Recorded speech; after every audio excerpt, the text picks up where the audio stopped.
स्वागत है आपका आपके अपने YouTube चैनल एग्ज़ाम पॉइंट पर। मैं रोज़ की तरह आज फिर 14 दिसंबर 2025 का करंट्स अफेयर लेकर आया हूँ। 14 दिसंबर की जितने भी इम्पोर्टेंट क्वेश्चन बनते हैं उन्हें हम डिस्कस करेंगे, उनके इम्पोर्टेंट फैक्ट भी जानेंगे।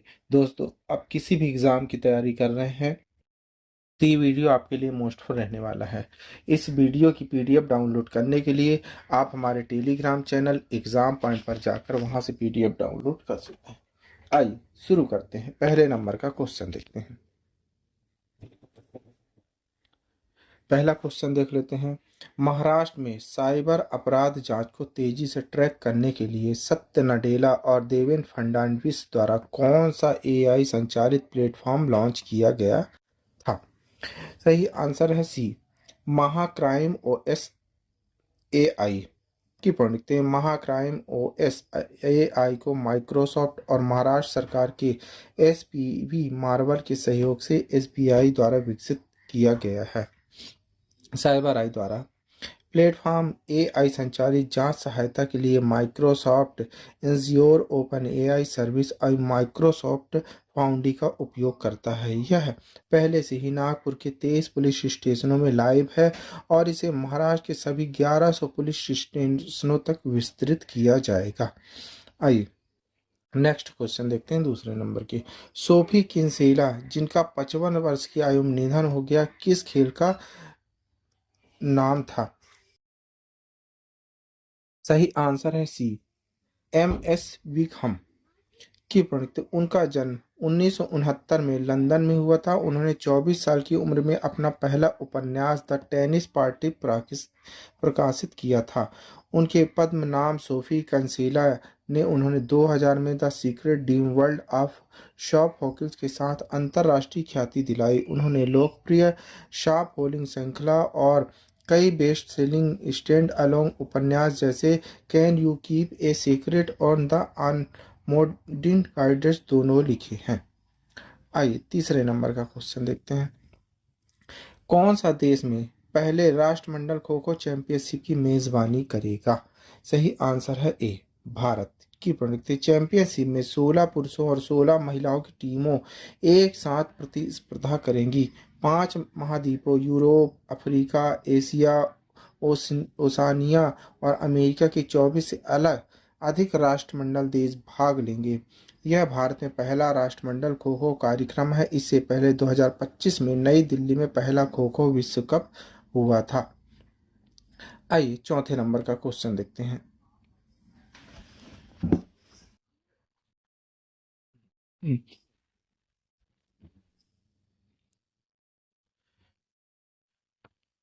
चौथा देख लेते हैं। टाइम्स मैगनीज ने किस समूह को के लिए पर्सन ऑफ द ईयर नामित किया है? सही आंसर है डी, AI के वास्तुकार की प्रणीत। यह शीर्षक शीर्ष AI नेताओं जैसे Jensen Huang, Mark Zuckerberg, Elon Musk, Fei Fei Li, Sam Altman, Lisa Su Dario, Amodei Demis Hassabis को मान्यता देता है। पत्रिका ने प्रकाश डाला कि 2025 सतर्क AI विकास से तेजी से तैनाती में बदलाव का प्रतीक है। टाइम ने कहा कि किसी भी समूह ने 2025 को आधुनिक AI सिस्टम को डिजाइन और बनाने वालों की तुलना में अधिक प्रभावित नहीं किया है। आइए आगे बढ़ते हैं, 5वें नंबर का क्वेश्चन देखते हैं। धोखाधड़ी वाले डिजिटल लेन देन को रोकने के लिए भारतीय डिजिटल भुगतान खुफिया निगम IDPIC स्थापित करने के लिए किन बैंकों को RBI की मंजूरी मिली है?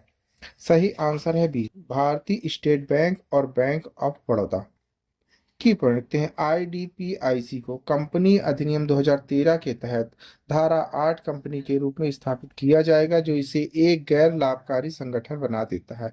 प्लेटफॉर्म का उद्देश्य सार्वजनिक क्षेत्र में बैंकों में धोखाधड़ी वाले डिजिटल लेन देन का पता लगाना और उसे रोकना है। बैंकिंग विनिमय अधिनियम की धारा 19(2) के तहत छूट बैंकों को 16 अक्टूबर 2026 तक IDPIC में 30% से अधिक शेयर रखने की अनुमति देता है। आइए छठे नंबर का क्वेश्चन देखते हैं।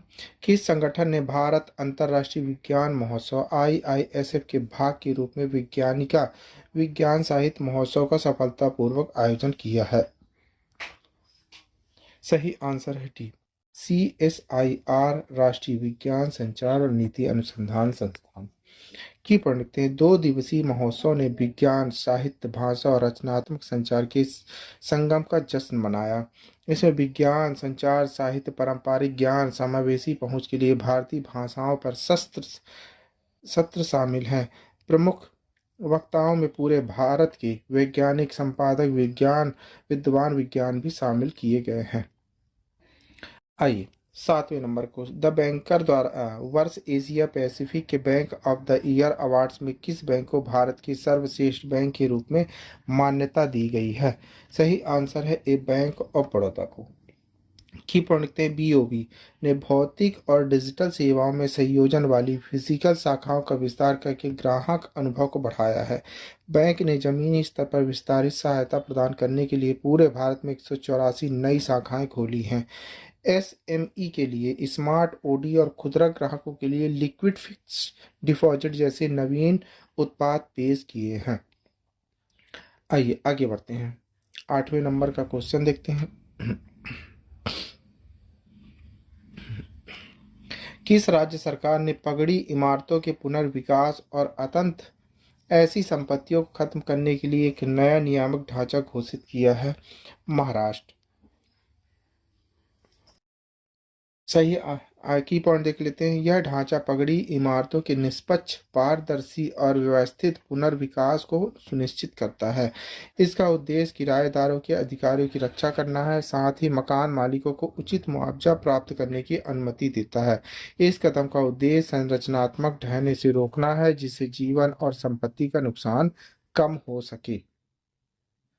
आइए 9वें नंबर को क्वेश्चन देखते हैं। BMW UGC के नए CEO और प्रबंधन बोर्ड के अध्यक्ष के रूप में किसे नियुक्त किया गया जो कंपनी की EV पुश का नेतृत्व कर रहे हैं? सही आंसर है बी, मिलान नेडेलकोविक। की पॉइंट की मिलान 1993 में एक प्रशिक्षु के रूप में BMW में शामिल हुए। उन्होंने प्लांट ऑक्सफोर्ड, प्लांट लीप्जिंग और म्यूनिख सहित विश्व स्तर पर नेतृत्व पदों पर कार्य किया। वह 2019 से प्रबंधन बोर्ड के सदस्य हैं जो BMW के उत्पादन प्रवाह की देखरेख कर रहे हैं।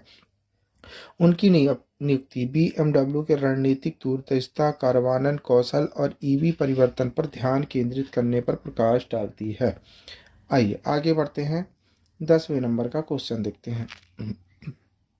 भारत ने किस देश के साथ फार्माकोपिया के क्षेत्र में सहयोग को मजबूत करने और साझा दवा गुणवत्ता मानकों को बढ़ावा देने के लिए एक समझौता ज्ञापन MOU पर हस्ताक्षर किए हैं? सही आंसर है बी, भारत लाइबेरिया। की पढ़ते समझौता ज्ञापन लाइबेरिया को दवा गुणवत्ता मानकों के लिए एक संदर्भ के रूप में भारतीय फार्माकोपिया को अपनाने की अनुमति देता है। इस समझौते का उद्देश्य भारत और लाइबेरिया के बीच नियामक सहयोग को बढ़ावा देना है।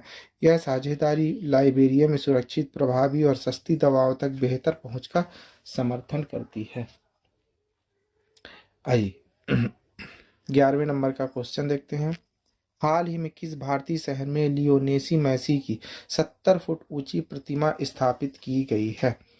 सही आंसर है सी, कोलकाता में।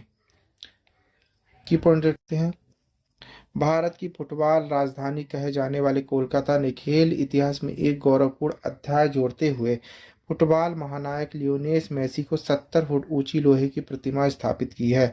माना जा रहा है कि यह दुनिया की सबसे बड़ी मेसी प्रतिमा है। यह भव्य प्रतिमा Sree Bhumi Sporting Club Lake Town, South Dum Dum में स्थापित की गई है और उसके अनावरण को लेकर प्रशंसकों में भारी उत्साह है।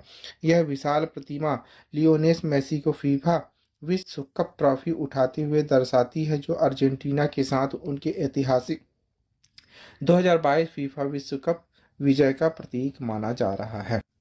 आइए 12वें नंबर का क्वेश्चन देखते हैं। महाराष्ट्र सरकार ने मुंबई में किस पारंपरिक आवास प्रणाली को समाप्त करने की घोषणा की है? सही आंसर है सी, पगड़ी सिस्टम।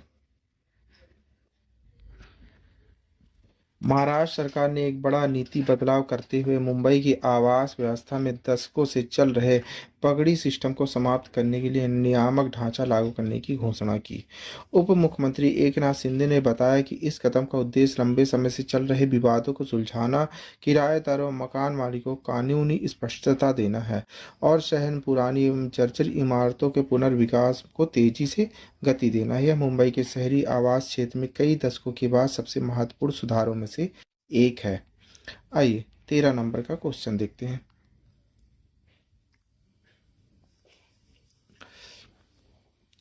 भारत की भारत के 14 वर्षीय बल्लेबाज वैभव सूर्यवंशी ने अंडर 19 एशिया कप 2025 के शुरुआती मैच में कितने रन बनाए हैं? सही आंसर है बी, 171 रन की पूर्णतः भारत के 14 वर्षीय बल्लेबाज वैभव सूर्यवंशी ने एक बार फिर अपनी अद्भुत प्रतिभा का प्रदर्शन करते हुए अंडर 19 एशिया कप 2025 के शुरुआती मैच में संयुक्त अरब अमीरात यूएई के खिलाफ 95 गेंदों में से 171 रन की धमाकेदार पारी खेली। दुबई के आईसीसी अकादमी ग्राउंड में खेले गए मुकदमे में सूर्यवंशी ने शुरुआत से ही गेंदबाजों पर हावी रहते हुए अपने अद्भुत फॉर्म का परिचय दिया और खुद को भारत के अगले बड़े क्रिकेट सुपरस्टार के रूप में मजबूती स्थापित की। आइए 14 नंबर का क्वेश्चन देखते हैं। युवराज सिंह और हरमनप्रीत कौर के नाम पर स्टेडियम का नामकरण कहाँ किया गया है? सही आंसर है सी, महाराजा यदविंद्र सिंह अंतर्राष्ट्रीय क्रिकेट स्टेडियम मुल्लापुर की पुण्य भारतीय क्रिकेट के दिग्गज युवराज सिंह और हरमनप्रीत कौर को 11 सितंबर 2025 को एक बड़ा सम्मान मिला जब न्यू चंडीगढ़ के मल्लापुर स्थित महाराजा यदविंद्र सिंह अंतर्राष्ट्रीय क्रिकेट स्टेडियम में उनके नाम पर स्टेडियम का नामकरण किया गया। पंजाब के मुख्यमंत्री भगवत मान ने भारत और दक्षिण अफ्रीका के बीच दूसरे T20I मुकाबले से पहले इन स्टेडियम का उद्घाटन किया, जो भारतीय क्रिकेट और पंजाब की खेल बिरादरी के लिए गौरवपूर्ण क्षण था। युवराज सिंह और हरमनप्रीत कौर के नाम पर स्टेडियम का नामकरण भारतीय क्रिकेट में उनके असाधारण योगदान को सलाम करता है। आइए 15 नंबर का क्वेश्चन देखते हैं। भारत और किस देश ने औसत गुणवत्ता मानकों को मजबूत करने के लिए फार्माकोपिया के क्षेत्र में सहयोग हेतु समझौता ज्ञापन MOU पर हस्ताक्षर किए हैं? सही आंसर है सी, लाइबेरिया की पॉइंट देखते हैं। भारत और लाइबेरिया ने औसत गुणवत्ता मानकों को मजबूत करने की दिशा में एक महत्वपूर्ण कदम उठाते हुए फार्माकोपिया के क्षेत्र में सहयोग बढ़ाने के लिए एक समझौता ज्ञापन MOU पर हस्ताक्षर की। यह समझौता साझा दवा गुणवत्ता मानकों के विकास, नियामक तालमेल को बढ़ाने और सुरक्षित, प्रभावी व सस्ती दवाओं की उपलब्धता को विस्तारित करने पर केंद्रित है। यह MOU मोनरोविया में भारत के राजदूत मनोज बिहारी वर्मा, लाइबेरिया की स्वास्थ्य मंत्री डॉक्टर लुइस M क्यूप्टो द्वारा हस्ताक्षरित किया गया, जो भारत लाइबेरिया स्वास्थ्य संबंधों में एक महत्वपूर्ण मील का पत्थर साबित है। आइए 16 नंबर का क्वेश्चन देखते हैं। भारत की जनगणना कुल कितने चरणों में पूरी की जाएगी? सही आंसर है बी, 2 चरणों में की पढ़ते हैं। जनगणना 2027 2 चरणों में होगी। पहला चरण हाउस लिस्टिंग और आवास जनगणना और दूसरा चरण जनसंख्या गणना। यह भारत की कुल मिलाकर 16वीं जनगणना होगी और आज़ादी के बाद 8वीं जनगणना होगी। भारत की जनगणना दुनिया का सबसे बड़ा प्रशासनिक और सांख्यिकी अभ्यास माना जाता है। यह मुख्य बात यह है कि जनगणना 2027 में जाति गणना को शामिल किया जाएगा। यह भारत की पहली डिजिटल जनगणना होगी जिसमें डेटा कलेक्शन एंड्रॉयड और iOS दोनों प्लेटफॉर्म पर उपलब्ध मोबाइल एप्लीकेशन के जरिए किया जाएगा। आइए 17 नंबर का क्वेश्चन देखते हैं। भारत सरकार ने कोयला संसाधनों के कुशल पारदर्शी इस्तेमाल के लिए कौन सी नई नीति को मंजूरी दे दी है? सही आंसर है बी, कोल सेतु पॉलिसी की पढ़ें। भारत सरकार ने कोयला संसाधनों के आसान, कुशल और पारदर्शी इस्तेमाल को पक्का करने के लिए कोल सेतु पॉलिसी को मंजूरी दी। यह फैसला प्रधानमंत्री नरेंद्र मोदी की अध्यक्षता वाली cabinet committee on economics affairs CCEA ने लिया है। इस पॉलिसी के तहत नॉन रेगुलेटेड सेक्टर NRS कोल लिंकेड नीलामी पॉलिसी 2016 के तहत कोल सेतु नाम से एक नई नीलामी विंडो शुरू की गई है। पॉलिसी किसी भी औद्योगिक इस्तेमाल, एक्सपोर्ट के कोयला लिंकेज की लंबी अवधि की नीलामी को मुमकिन बनाती है, जिससे कोयले तक पहुंच पक्की हो सकती है। आइए आपके लिए क्वेश्चन है, इसी क्वेश्चन का आंसर आप लोग को कमेंट्स बॉक्स में देना है। क्वेश्चन देखते हैं। सुप्रिया साहू को किस बड़े योगदान के लिए UNEP champions of the earth award मिला है? भारत का पहला कार्बन ट्रेडिंग मार्केट बनाना, तमिलनाडु में सस्टेनेबल कूलिंग इकोसिस्टम रेस्टोरेशन और क्लाइमेट रेजिमेंट की पहल को आगे बढ़ाना, भारत के नेशनल क्लाइमेट फाइनेंस प्रोग्राम को लीड करना, global biodiversity monitoring network launch करना। दोस्तों, इस क्वेश्चन का आंसर आप लोग को कमेंट्स बॉक्स में देना है। क्वेश्चन का आंसर आप लोग कमेंट्स बॉक्स में जरूर दीजिएगा, भूलिएगा नहीं। आप पढ़ रहे हैं 14 दिसंबर 2025 का डेली करंट अफेयर। दोस्तों, आप किसी भी एग्जाम की तैयारी कर रहे हैं तो ये वीडियो आपके लिए मोस्टफुल रहने वाला है। इस वीडियो की पीडीएफ डाउनलोड करने के लिए आप हमारे टेलीग्राम चैनल एग्जाम पॉइंट पर जाकर वहां से पीडीएफ डाउनलोड कर सकते हैं।